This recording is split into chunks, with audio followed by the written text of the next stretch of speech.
안녕하세요. 마틸다입니다. 오늘도 이어서 하느님이시요 사람이신 그리스도이시 읽어드리겠습니다. 이 책은 예수님께서 마리아 발도르다를 통해 2000년 전 예수님의 생애를 직접 계시와 환시로 받아쓰게 한 책입니다. 책과 저자 소개가 궁금하신 분은 동영상 아래를 참고하세요. 복음준비 47장 우리 주 예수의 탄생. 지금부터 시작합니다. 나는 아직도 마리아와 요셉이 짐승들의 처지를 같이 하며 의지할 곳을 얻은 그 초라한 돌투성이 피난소의 내부를 보고 있다. 작은 모닥불도 졸고 있고 불을 살피는 사람도 졸고 있다. 마리아는 그의 자리에서 머리를 쳐들고 바라본다. 마리아는 깊은 생각에 잠긴 듯이 머리를 가슴에 파묻고 있는 요셉을 보고 깨어있겠다는 그의 착한 뜻이 피로에 꺾였구나 하고 생각한다. 마리아는 미소 짓는다. 환한 미소이다. 마리아는 장미꽃에 앉는 나비가 내는 소리보다도 더 조용하게 앉았다가 무릎을 꿇는다. 마리아는 얼굴에 환한 미소를 띠고 기도를 드린다. 팔을 거의 십자 모양으로 손바닥을 위로 한 채 앞으로 내밀고 기도하는데 그 힘든 자세로 필요한 것 같지는 않다. 그러다가 한층 더 심각한 기도의 자세로 얼굴을 건초에 대고 엎드린다. 기도가 오래 계속된다. 요셉은 잠이 깬다. 그는 불이 거의 죽어가고 외양간이 거의 어둠에 쌓여 있음을 본다. 잔가지를 한 줌 던지니 불꽃이 다시 살아난다. 그는 큰 가지를 얹고 그 다음에는 더 큰 가지들을 얹는다. 이 폐허 사방에 파고드는 조용한 겨울밤의 추위가 매서울 것이기 때문이다. 가엾은 요셉은 요셉의 겉옷이 막아보려고 하는 그 뚫린 구멍을 이렇게 부르기로 하자. 문 바로 곁에 있기 때문에 꽁꽁 얼었을 것이 틀림없다. 그는 손을 불꽃 가까이 갖다 대고 샌들을 벗고 발도 불 가까이 갖다 댄다. 몸을 녹이는 것이다. 불이 잘 붙고 그 불빛이 확실해지자 몸을 돌린다. 그에게는 아무것도 보이지 않는다. 칙칙한 건초 위에 밝은 빛을 그어 놓던 마리아의 베일의 그 흰 빛조차도 보이지 않는다. 요셉은 천천히 일어나서 자리로 가까이 간다. 마리아, 자지 않소? 하고 묻는다. 그는 3번이나 그 말을 묻는다. 마침내 마리아가 그것을 깨닫고 대답한다. 기도드리고 있어요. 아무것도 필요한 것이 없소? 없어요. 좀 자도록 해보오. 적어도 좀 쉬기라도 해요. 그렇게 해보겠어요. 그렇지만 기도를 드리는 것은 피곤하지 않아요. 잘 자요, 마리아. 잘 자요, 요셉. 마리아는 다시 자기의 자세로 돌아간다. 요셉은 더 이상 잠에 지지 않으려고 불 곁에 무릎을 꿇고 기도를 드린다. 그는 두 손으로 얼굴을 가리고 기도한다. 불에 나무를 얹을 때나 손을 뗀다. 그러고는 다시 열렬한 기도로 돌아간다. 나무가 탁탁 튀는 소리와 가끔 땅바닥을 두드리는 나귀의 굽소리 외에는 아무 소리도 들리지 않는다. 달빛 한 줄기가 천장의 터진 틈으로 들어오는데 마리아를 찾아오는 은빛 칼날 같다. 달빛은 달이 하늘에 올라감에 따라서 점점 더 깊어지더니 마침내 마리아에게 이른다. 이제는 달빛이 기도드리는 마리아의 머리에 와 있다. 달빛은 마리아를 빛나는 흰 빛깔의 후광으로 둘러싼다. 마리아는 하늘에서 부르는 소리가 들리는 것처럼 머리를 들고 다시 무릎을 꿇는다. 아, 이 순간은 정말 아름답다. 마리아가 머리를 드는데 흰 달빛으로 빛나는 것 같고 인간의 것이 아닌 미소로 변모하였다. 그 순간에 마리아는 무엇을 보는 것일까? 무슨 소리를 듣는 것일까? 무엇을 느끼는 것일까? 나는 다만 마리아 주위에 빛이 커지고 커지고 또 커진다는 것밖에는 알아차리지 못한다. 그 빛은 하늘에서 내려오는 것 같고 마리아의 둘레에 있는 보잘것없는 물건들에서 발산하는 것 같고 특히 마리아에게서 발산하는 것 같다. 짙은 하늘빛인 마리아의 옷이 지금은 물망초와 같은 부드러운 하늘빛을 띠었고 손과 얼굴은 거대한 밝은 청옥의 불 아래에 있는 것처럼 하늘빛이 된 것 같다. 이 빛깔을 보니 비록 더 엷기는 하지만 거룩한 천국에 대한 환시에서 봤던 빛깔이 생각나고 또 동방 박사들이 오는 것을 본 환시의 빛깔도 생각난다. 그 빛깔은 특히 물건들 위로 점점 더 퍼져서 그것들을 감싸고 깨끗하게 하고 찬란하게 해준다. 마리아의 몸에서 빛이 점점 더 발산하여 달빛을 흡수한다. 그 빛이 하늘에서 내려올 수 있는 모든 것을 끌어당기는 것 같다. 이제부터는 마리아가 빛을 맡아 가지고 있는 여자이고 세상에 그 빛을 주게 될 여자이다. 세상에 주어지려는 찬란하고 저항할 수 없고 더불어 헤아릴 수 없으며 영원하고 숭고한 이 빛이 새벽과 더불어 새벽을 알리는 지저귀임과 더불어 깨어나는 새벽 빛과 더불어 점점 더 커지는 빛나는 원자들의 합창과 더불어 거대한 향의 소용돌이 모양으로 올라오고 또 올라오는 밀물처럼 급류같이 내려와서 베일 모양으로 펼쳐지는 밀물처럼 퍼진다. 갈라진 틈과 거미줄과 절묘하게 균형 잡힌 것 같이 보이는 불쑥 나온 파편투성이며 꺼멓고 그을은 혐오감을 일으키는 천장이 왕이 사는 방과 같이 보인다. 돌 하나하나가 은덩어리 같고 틈 하나하나가 유백색으로 빛나면 거미줄 하나하나가 은과 금강석으로 짠 천개와 같다.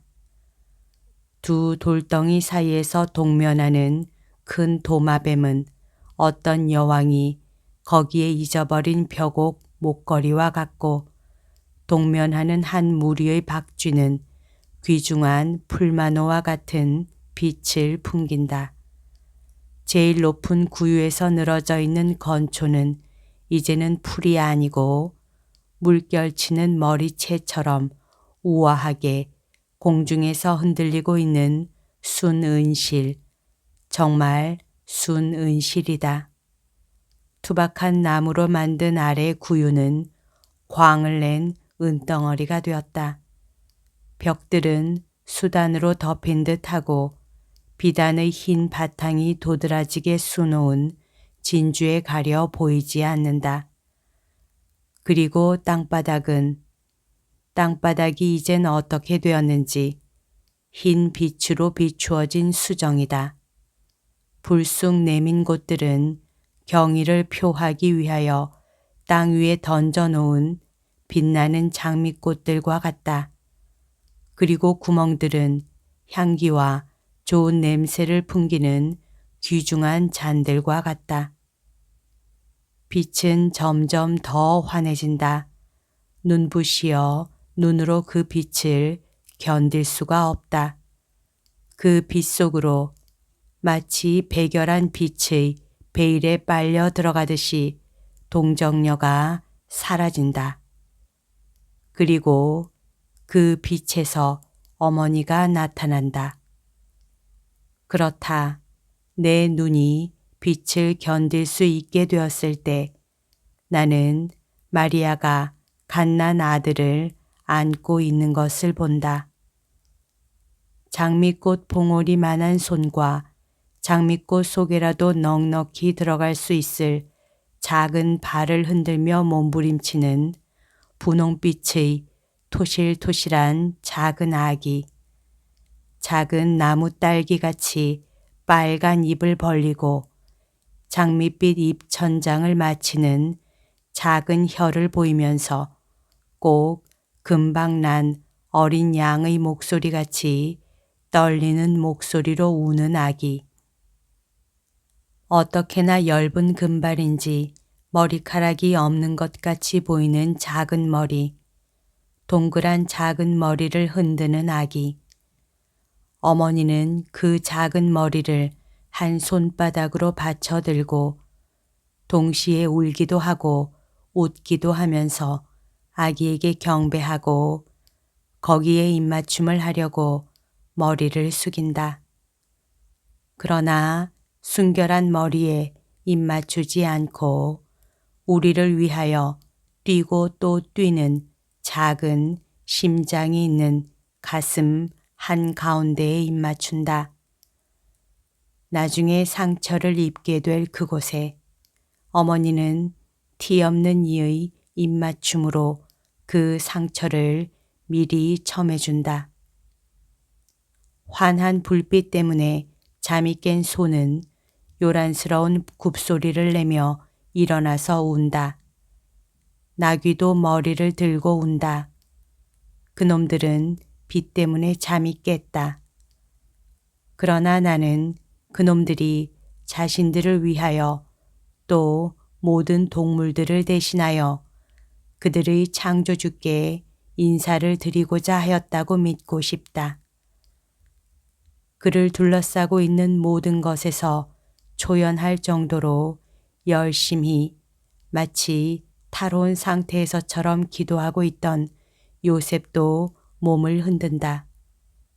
그리고 얼굴을 가린 손가락 사이로 이상한 빛이 새어 들어오는 것을 본다.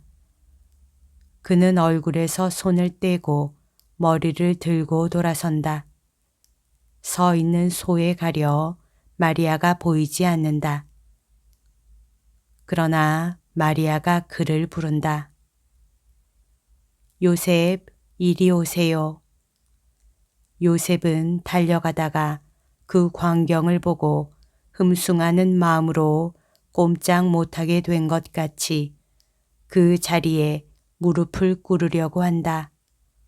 그러나 마리아가 조른다. 오세요, 요셉. 마리아는 왼손으로 건초를 짚고 오른손으로는 아기를 붙잡고 가슴에 꼭 껴안으면서 다가오려는 마음과 불경스러움을 걱정하는 두려움 사이에서 망설이는 요셉 쪽으로 간다. 잠자리 맡에서 두 부부가 만나 행복의 눈물을 흘리며 서로 쳐다본다. 오세요. 예수를 아버지께 바칩시다. 하고 마리아가 말한다. 요셉이 무릎을 꿇는 동안 마리아는 천장을 받치고 있는 두 들보 사이에 서서 두 팔로 아기를 쳐들고 말한다. 제가 여기 있습니다. 하느님, 이 말씀은 아기를 대신해서 드리는 것입니다. 아버지의 뜻을 따르려고 제가 여기 왔습니다. 그리고 아기와 더불어 저 마리아와 제 남편 요셉도 여기 있습니다. 주님, 당신의 종들이 여기 있습니다. 어느 때든지 어떤 경우에든지 당신의 영광과 당신의 사랑을 위하여 당신의 뜻이 저희들을 통하여 이루어지기를 바랍니다. 그러고 나서 마리아는 몸을 숙이고 말한다. 요셉 받으세요. 그러면서 아기를 준다. 나에게? 안 돼요. 나는 자격이 없소. 요셉은 하느님을 만져야 한다는 생각에 당황하여 몹시 겁을 내고 있다. 그러나 마리아는 미소를 지으면서 고집한다. 당신은 넉넉히 그럴 자격이 있어요. 당신보다 더 자격 있는 사람은 없어요. 그렇기 때문에 하느님께서 당신을 택하셨어요. 요셉, 아기를 받으세요. 그리고 제가 베네 옷을 찾는 동안 안고 계셔요. 요셉은 얼굴이 새빨개져서 팔을 내밀어 작은 아기 몸을 안는다. 아기는 추워서 운다. 요셉이 아기를 안았을 때 경외심으로 아기를 멀리 떨어져 있게 하려는 생각은 오래가지 않았다. 그는 아기를 가슴에 껴안고 흐느끼면서 말한다. 오, 주, 내 하느님. 그리고 그 작은 발에 입맞추려고 얼굴을 숙이다가 발이 꽁꽁 얼어있는 것을 느낀다. 그러자 땅바닥에 앉아 아기를 품에 꼭 껴안는다. 그리고 그의 갈색 옷과 두 손으로 아기를 가려주고 따뜻하게 해주고 밤바람을 막아주려고 애쓴다. 불 옆으로 가고 싶었지만 거기에는 문으로 들어오는 바람이 있다. 그가 있는 곳에 그대로 있는 것이 낫다. 바람을 막아주고 약간의 열을 그들에게 줄 두 짐승 사이로 가는 것이 오히려 낫다고 보는 것 같다. 그는 소와 나귀 사이로 가서 어깨를 문 쪽으로 돌리고 갓난 아기 위로 몸을 숙여 그의 가슴으로 오목한 공간을 만든다. 그 공간의 안쪽 벽은 귀가 긴 회색 머리와 김을 내뿜는 콧구멍과 축축한 순한 눈을 가진 커다란 흰 입이다. 마리아는 궤를 열고 속옷과 기저귀를 꺼냈다. 마리아는 그것들을 따뜻하게 하려고 불 옆으로 갔다. 이제는 요셉에게로 가서 따뜻해진 속옷을 아기에게 입히고 나서 작은 머리를 그의 베일로 감싸준다. 이제 아기는 어디다 놓일까요? 하고 말한다. 요셉은 휘 둘러보면서 생각에 잠긴다. 그러다가 말한다. 기다려요. 두 짐승들과 꼴을 좀 더 저쪽으로 밉시다. 더 위쪽에 있는 먹이통에서 건초를 끌어내려 이 안에 넣읍시다. 이 구유의 전이 바람을 막아줄 것이고 건초는 베개가 될 것이고 소가 입김으로 아기를 좀 따뜻하게 해줄 거요. 소가 나아요. 소는 참을성이 더 많고 조용하니까. 그리고 요셉은 일을 시작한다. 그동안 마리아는 아기를 가슴에 꼭 껴안고 흔들면서 그 작은 머리를 따뜻하게 해주려고 뺨을 갖다 댄다. 요셉은 불꽃을 활활 일게 하려고 나무를 아끼지 않고 불을 더 잘 타게 한다. 건초를 불에 쬐어서 차차 말리고 다시 차지는 것을 막으려고 가슴에 안는다. 그런 다음 아기의 요를 만들 만큼 건초를 넉넉히 모았을 때 구유로 가서 그것을 정리하여 요람을 만든다. 그리고 이렇게 말한다. 자, 다 했소. 이제는 아기가 건초에 찔리지 않게 그리고 아기를 덮어주게 담요가 한 장 있어야겠는데. 제 겉옷을 갖다 쓰세요. 하고 마리아가 말한다. 당신이 추울 텐데. 오, 그건 괜찮아요. 담요는 너무 까칠까칠해요. 겉옷이 부드럽고 따뜻해요. 저는 조금도 춥지 않아요. 아기가 이제는 고통을 당하지 말아야 해요. 요셉은 폭신한 짙은 파란색 모직으로 지은 넓은 겉옷을 집어 두 겹으로 해서 건초 위에 깔았는데 겉옷의 한 자락이 구유 밖으로 쏠려 있다. 구세주의 첫 번째 침대가 준비되었다. 어머니는 물결 치는 것 같은 걸음걸이로 아기를 안고 가서 내려놓고 겉옷 자락으로 덮어주고는 겨우 마리아의 얇은 베일로 건초에 찔리지 않게 되어 건초에 파묻힌 맨 머리 둘레를 겉옷 자락으로 싸준다. 드러나 있는 것은 주먹만한 작은 얼굴뿐이다. 그리고 두 사람은 구유 쪽으로 몸을 숙이고 행복해하며 아기가 처음 잠자는 것을 들여다본다. 따뜻한 베네 옷과 건초가 아기의 울음을 그치게 하였고 온순한 예수를 잠재웠다. 여기까지가 오늘 들려드릴 내용입니다. 오늘도 하느님의 뜻 안에서 서로 사랑하는 하루 보냅시다. 사랑합니다. 축복합니다.